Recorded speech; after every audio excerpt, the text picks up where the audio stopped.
of doctors worldwide, humanitarian worker, he is a witness of an experience in conflict zone. And actually, I was talking to him in several areas. We all welcome with me, Dr. Rahman. She ain't doing a very well job of blocking her, is she? I hope.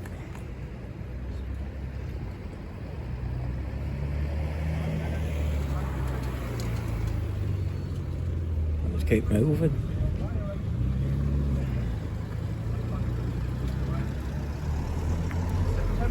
We're gathering because of that UN resolution that says we can... Street Hawk, if you go on the internet, Street Hawk, we do all the protests.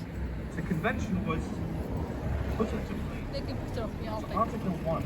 But you're filming us, so it works both ways, and we're not stopping you. Genocide is committed. You're filming us, so if you're filming us, and it's a free country. It's considered a crime under international law. And it constitutes killings of members of a group, causing serious bodily harm or mental harm to shoot against their own people. So that is what genocide looks like, and that's the human suffering that it entails. In Sudan, we witnessed a hugely neglected humanitarian crisis, where violence continues and has displaced more than 11 million people, and where 14 million are starving with acute hunger, and where cholera outbreaks now ravage some of the camps. I illustrate this because it shows how far-reaching the health consequences are, beyond just the immediate injuries and the death as a result of genocidal violence. But we also have to acknowledge that there is response and recovery, and it's possible. With the right conditions and with accountability, hope can be restored. During my time in Rwanda, I witnessed the power of unity and reconciliation as a national strategy to bring together the establishment of local tribunal systems to hold people to account, peace education and promotion of shared values. But that journey was not without its difficulties. These paths, as you can see, are littered with obstacles. But as health workers, I think... Excuse me, this is a media event, you do know that, so you've invited the media here, so you've been a fascist little Burke. Yes, tell him off as a prat.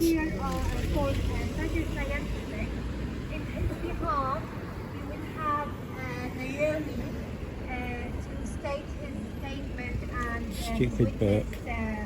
No, Street Hawk. Yeah. We've invited here to film, and you're making it, you're spoiling it for them. Is this how you want to be? Are you here to listen or be a nuisance? Yeah. You do know it's a media event. For the mentoring the next generation of doctors.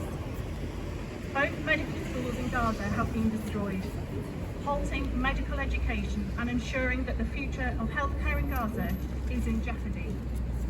This is deliberate. Destruction of healthcare infrastructure, combined with the disruption of medical education and training.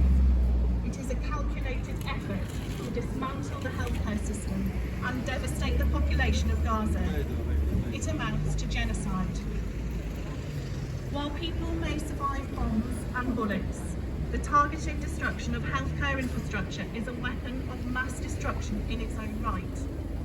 Equivalent to nuclear strikes. The guy is filming. Have you got no respect for people? Have you got no respect for people in this protest? Well, stop him as a prat. No, that's assault. Can you get off it, please? Off that! Off that! Sorry, you just that's not allowed. Touching my equipment. To prevent this genocide and hold those responsible accountable. Thank you. The targeted destruction of healthcare infrastructure is a weapon of mass destruction in its own right. Equivalent to nuclear strikes. The guy is filming. Have you got no respect for people? Have you got no respect for people in this protest? Well, stop him as a prat. No, that's assault. Can you get off it, please? Off that! Off that! Sorry, you just that's not allowed. Touching my equipment. To prevent this genocide and hold those responsible accountable. The guy is filming. Have you got no respect for people? Have you got no respect for people in this protest? Well, stop him as a prat. No, that's assault. Can you get off it, please? Off that! Off that! Sorry, you just that's not allowed. Touching my equipment. To prevent this genocide and hold those responsible accountable. Thank you. Never again for anyone, for Jewish people, for Congolese people, for Bangladesh, Bosnia, Rohingya in Myanmar, Sudanese, and for Palestinians. Thank you very much.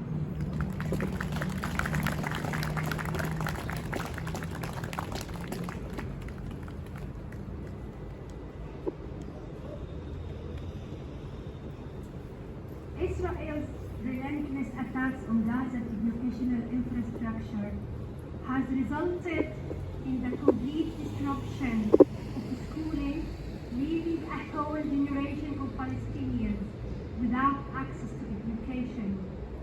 All schools, universities, training centers in Gaza have remained closed since the beginning of the genocide. Over 600,000 Palestinian students are losing another year of education.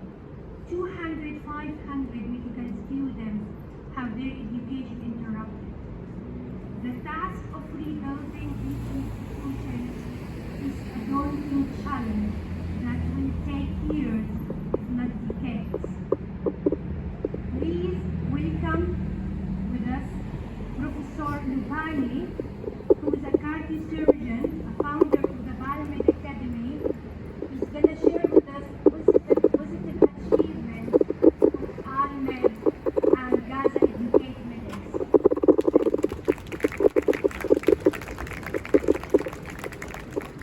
Thank you very much. Good evening, everybody. It's great to see so many people here. And it's amazing how even in the weakest circumstances in Gaza, 2,100 medical students have registered. It's a media event, mate. Don't embarrass yourself. It's a media event. We've been invited. If you do that, I'll smack it out your hand. 30 seconds, I'll just knock out your hand. Do you want it? I'll smash it up. I don't give a bad stuff. Fuck you. You shouldn't hit me with it, should you? Piss off, you silly arse. Started this program You're getting in my way. You're an idiot. Henderson, co-leader of the West Yorkshire Healthcare Workers, a pediatrician who's gonna share with us the open letter to Prime Minister from Pediatricians Campaign on requesting arms embargo and imposed sanctions. Please all welcome Dr. Rihanna.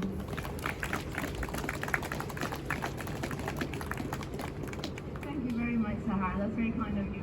And thank you all for coming and joining us tonight in such a cold, freezing night. We have lovely health workers coming all from all around Yorkshire. We have colleagues coming from Hull, from York, from Wakefield, from Sheffield. I'm really grateful for all of you to be here, and for everyone else from Leeds who've come to join us. Thank you so much, especially members of PSC who are supporting us today. So yeah, I'm Rihanna. I'm a pediatrician based in West Yorkshire. I'm also a mum. So and I'm one of the co-leads of West Leeds, West Yorkshire's Health Palestine. So yeah, I wanted to share positive activism, and I wanted to. Sometimes it can be quite hard and it can be quite daunting that we are in this.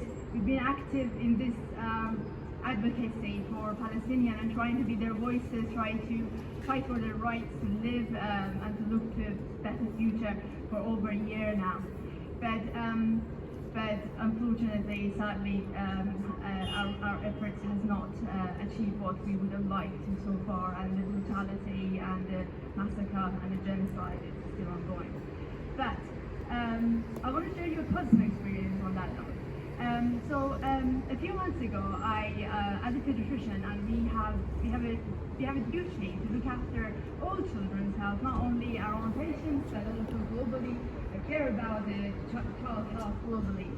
So then I started this campaign. It was only me and two other pediatricians thinking that we should put some pressure, we should get Prime Minister to hear our voices. So that was started very from a small group, and the word of the mouth, we started an open petition, an open letter to the Prime Minister. And within a couple of months, we gathered more than 800 signatures.